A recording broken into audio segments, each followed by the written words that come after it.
It was 1992 when Sunderland last reached the FA Cup final, finishing as runners-up to Liverpool, and a few months later, their manager was born. 34 years later, and he's led them back there, as today, the Black Cats travel to Wembley to face Manchester City, aiming to end a 53-year wait for a major honour. What's going on, guys, and welcome back to another episode of Career Mode. It is episode number 9 and the season finale, where today we'll play our final 2 Premier League games, where the highest we can finish is 11th and the lowest 15th, but we start with this. It is the biggest game of the season and the biggest game of my managerial tenure, as we take on Manchester City at Wembley in a repeat of the 2014 EFL Cup final. Sunderland were runners-up back then as well, and whilst it has been 53 years since their last major honour, I believe today we can pull off the upset and leave Wembley with the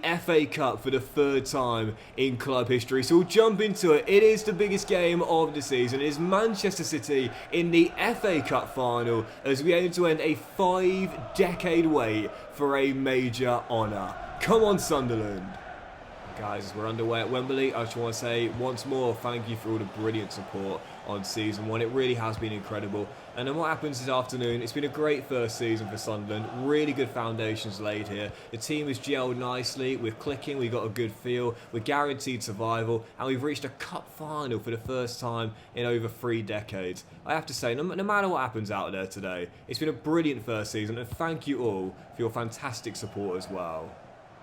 Wilson to Siddiqui, looking for the overlapping run of Trey. I found him.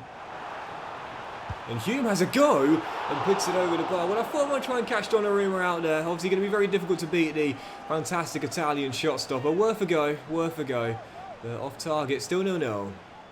Bernardo Silva takes over the halfway line. Halfway through the first half, Manchester City slightly slow to get going, but when they turn it on, they are so hard to stop. Reinders looks for space. Patterson pushes it behind with a trailing left arm. Good stop by our cup goalkeeper. There's Guardiola asking for a bit more urgency, getting it, and thankfully not getting the opening goal. Still 0-0 as Rodri's header grazes the roof of the net, and it's still goalless. That's half an hour in, and whilst it was a slow start from Manchester City, now they are beginning to creep forward and put me under pressure. Great ball by Haaland, out comes Patterson, brave keeping, and then I think he was asking for a foul on the floor there, wasn't going to get it.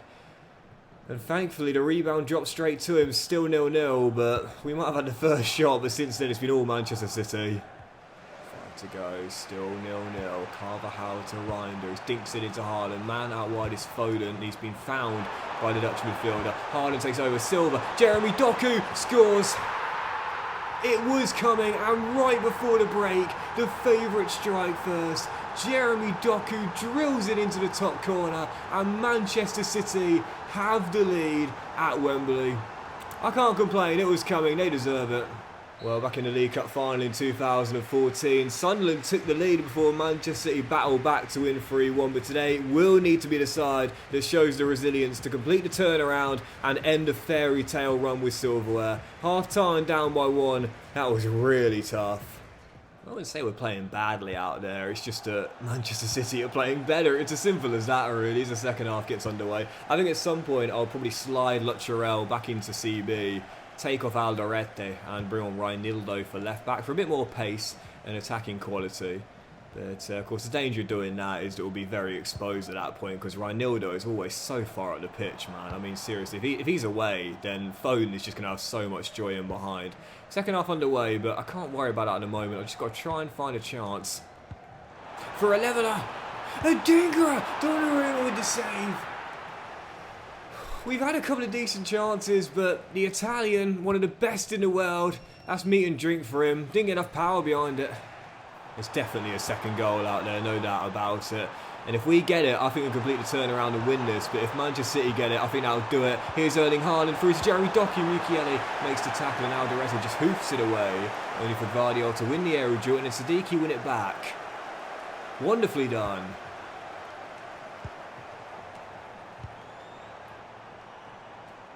Excellent, brilliant, what fantastic football, and Siddiqui levels for Sunderland and gives us the equaliser. Half an hour to play, and the Black Cats are back in it.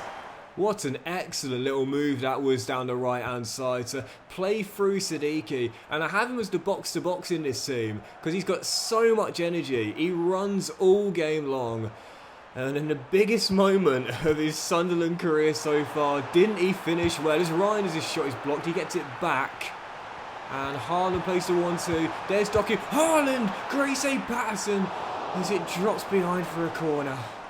I will be totally honest, we're very lucky to... No. Still be on level terms. Anthony Patterson turning up when it matters most at Wembley. Almost gifted Guardiola the trophy. Anthony says, Gaffer, I've got your back, son. Still 1-1. I think we've got to hold on till full time, man. Hold on till full time and toss down like an extra time.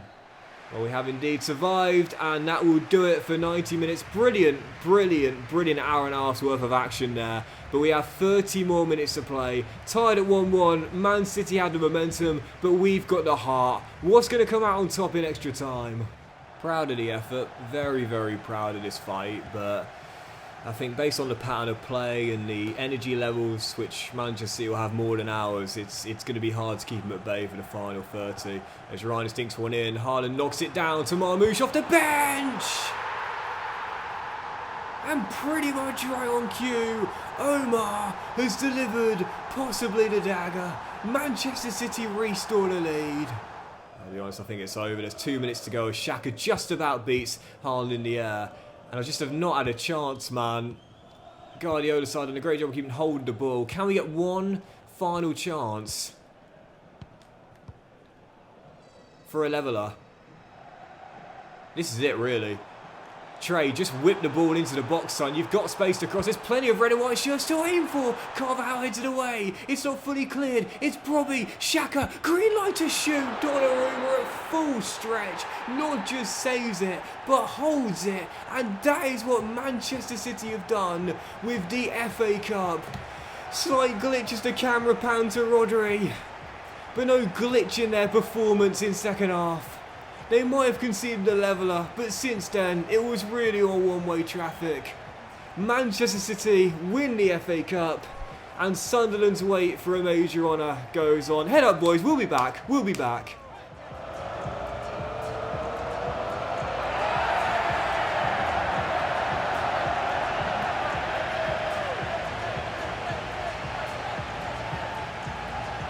Reaching the FA Cup final wasn't even on our radar at the start of the season, so even though we don't leave with the trophy, I'm still proud of this run, man. It's been an amazing journey to go all the way to the final, and whilst we were beaten by the far better team on the day, there is no denying that. We will be back as a stronger team in the future, and we'll have many more chances to win trophies over the next several years. Head up, boys.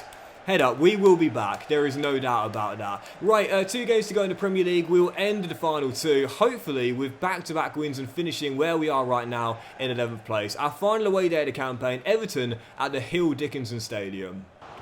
Over the halfway line, skips away, wonderful burst of pace after the agility, and now Merlin slides his man through, and Dwight McNeil, normally known for using that left boot to full effect, bends one in with a weaker right. Toffee's in front right before the break. To be fair, I don't know how you get your motivation up for a game like this when you just had the biggest loss of your entire career, and then 3 days later you've got to play a meaningless game in the Premier League that has no outcome on the final standing for the most part. It's like, how do you motivate your boys for that? It's like in the dressing room, absolutely distraught in tears, and I'm like, guys, Everton away Wednesday night, I need you for that, I need you. It's like, Gaffer, I'm depressed right now. As Bobby slides through, Xhaka, who does fire in the leveller. Captain second of the season, first in the league, and that's what a captain does need to do. Always be given 100% regardless of the circumstance. To be fair, it's nice to know we are starting to score some goals now. This is our 4th game in a row where we've notched one up as Tierno Barry notches one up himself. That's a great camera angle of the night sky, which I'm sure Barry will be pointing to because he's just got the winner for Everton. Final chances of the game falls to Everton as Tyler Dibbling hits the dagger, and again there's a glitch with the late goal celebrations that might be quite common due to the new scan at the Hill Dickinson Stadium. We don't need to see the animations, we know what's happened. Everton have scored 2 late ones to win it, and it is back-to-back defeats for Sunderland in all competitions. We'll move straight past this one, a loss there against the Toffees, and our final home game of the season, where we'll end the season here taking on the league leaders Chelsea, where we have a say in who wins the title on the final day. Liverpool are 2 points behind the Blues heading into matchday 38 and must win in order to win the title. But for Chelsea, they could win with a draw, but a win will guarantee the Premier League title for Chelsea for the first time since 2017. It is the final game of the season. It is Chelsea at home. I don't want to end on 3 straight losses. Let's at least get a point here and possibly give Liverpool back-to-back titles in the process. Final game, Chelsea at home. I'm sure you would have seen pre-game as well that Anthony, the French left-back, who surely has potential to be special, was asking for a pro deal. So I've given him one, and I'm going to give him his debut on the final day as well. Might as well, nothing to play for really, so I'll give the kid a go, see what he does. Dealing with another wonder kid, Estevao on that right-hand side. There's Chelsea look for an opening goal to settle some nerves as Cole Palmer finds Ademola Lookman, great step over, shot hits the bar, and there is Goro to get it away. Liverpool can win the title if Chelsea draw today, and they win by I think it's 2 or more clear goals, so definitely doable. Chelsea in the mood right from the start as Goro holds his own there, but it's flicked back in, and this man scores the opening goal and may get his hands on the trophy as well. Yep, the Premier League trophy is here at the stadium I like today, and there's another glitch as Reece James is celebrating, but all we see is a sky blue sky, I think. And Chelsea are in front 22 minutes in. 9 after the restart, still currently down by 1 as Lookman's shot is blocked by Gertrudi and nodded back to Roofs as we still find ourselves trailing. Anthony, to be fair, at left back has actually done quite well on his debut, and something positive on the final day, even though it is set to be 3 straight defeats for the Black Cats. And he's just slid a brilliant ball through for Adingra to almost get an assist on his debut that may possibly see the trophy get helicopter lifted from the northeast to the northwest. It's still 1-0, but with Liverpool winning, if we get a leveller, it's going to Anfield. Well, I did push, I did press, I did my absolute best, but in the end, Chelsea weather a mini storm from the Black Cats and are going to lift their first Premier League title since 2017, as the trophy will be given to Maresca's Blues. The fans don't seem one bit bothered about it. They've got to fix the crowd reactions, man. But we know they have done it. Chelsea are Premier League champions. Yep, as the Premier League season comes to an end and Chelsea are champions for the first time in 9 years, holding off Liverpool to win it by 2 points. They, Manchester City and Arsenal wrap at the top 4, with Spurs finishing in that Europa League spot in 5th place this season. The Conference League will go to Aston Villa and not Manchester United, we assume, due to Nottingham Forest winning the Carabao Cup, as they and Bournemouth wrap up the top 10. We finish in 11th place though, and a great first season for us, man. Maybe only 27 goals scored, that is embarrassing bad and will need to be improved upon, but you can't argue with 11 wins in 38 games and a rock solid defence of only 43 goals conceded. The bottom 3 in the end, Crystal Palace, Leeds United and Wolves. As for the individual stats this season, Erling Haaland was Golden Boot winner but somehow didn't make the team of the season this year, whilst Anthony Robinson, new signing for Spurs, did, as he won the assist title joint with Ademola Lookman. And as for the Golden Glove, it did go to Alisson with 14 in 37, but obviously EA need to fix this. Roofs had 12 for the season though in 3rd place, and Lunin, who was 2nd in clean sheets, was also in the team of the season as well. A Sunderland representative as well, can you see him? Siddiqui in the middle of the park. Had a good debut season for us, but team of the season? Not quite sure how he managed to pull that one off. And the Player of the Season award this year goes to Mo Salah as well. It's kind of cool that you can see this, even if it's not your player as well. So fair play to EA. You could only previously see these animations when it was one of your players winning it, but now you can still see who wins it. Salah for Liverpool, even runners-up in the Premier League, he still wins the individual Best Player award. But I don't quite know how, because not only was he not the best player in the Premier League this season, he wasn't even the best player in the team. That should have been Isak. So yeah, I do like EA have added that new feature in, but I think think they need to work on the Player of the Season award voting personally. And as for some other competitions this season, starting with the Conference League, well, how about this? Crystal Palace might have been relegated, but they'll be playing Europa League football in the Championship next season after beating Fiorentina to win 2-1. And as for the Europa League this season, Nottingham Forest managed to go all the way to the final, but finished runners-up to the eventual winners Stuttgart, beating FC SB from Romania to win the Europa League this year. And as for the Champions League, whilst we are of course a long way off this, it was a very good competition where in the end the final was an El Clasico.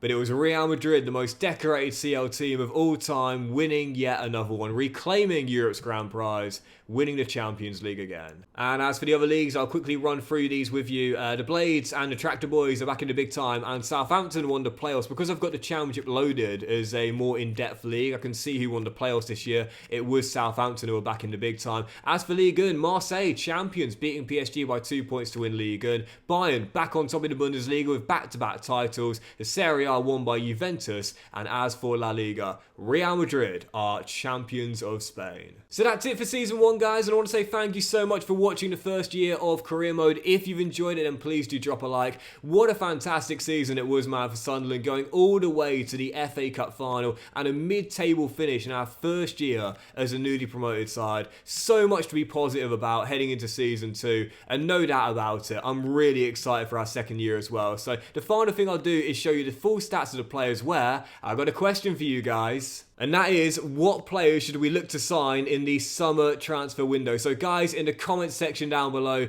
I need some transfer targets. We made 2 signings this season. Obviously, Fatawi, who came in the summer, it was your suggestion, and he was brilliant in his debut year for us, as Anthony, by the way, has the exciting prospect tag. And of course, Lucharel, who came back on a permanent deal in January and was really solid and instrumental in helping us reach the FA Cup final. So yeah, comments today, guys. I need some transfer targets from you. What new signings should we look to make in the summer transfer window? I definitely need a new left back. There's no doubt about that. Masuaku is going to go, and obviously, as we know, Reinildo is now in his 30s. I'm thinking about possibly a new central midfielder, with Xhaka decreasing in rating due to his age and a lack of depth there as well. And after only 27 goals all season long, I was going to say 37, even 37 was low, but only 27 goals all season long, maybe a new striker as well. But whatever the case may be, guys, transfer targets, leave them in the comment section down below, and we'll get on that for the summer transfer window. Have a fantastic day, guys. Much love to you all. Thank you for the support throughout Season 1. And now, sit back and enjoy this goal of the season compilation for our first season at the Stadium of Light. Cheers.